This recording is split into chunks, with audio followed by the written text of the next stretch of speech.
1922-ci ilin sentyabrı İzmir azad edildi, amma müharibə bitmədi. Topların lülələri şimala, Çanaqqalıya tərəf çevrildi.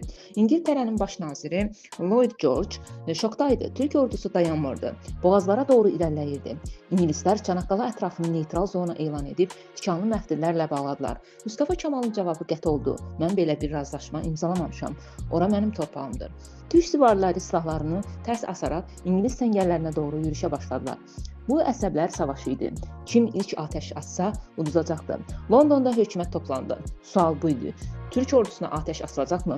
Cavab isə qəti oldu. Xeyr, İngilis xalqı və müstəmləkələr yeni müharibə istəmirdi. General Harrington teleqram göndərdi. Atəş əmri vermirəm. Diplomatiyanı sınayın. Mustafa Kemal bir güllə belə atmadan İngiltərəni danışıqlar masasına oturmağa məcbur etdi. 11 oktyabrda Mudanya atəşkəsi imzalandı və beləliklə İstanbul və Trakiya müharibəsiz azad edildi.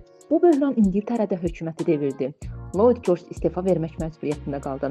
Çanaqqala böhranı Qurtuluş Savaşının son və ən ağıllı addımı oldu.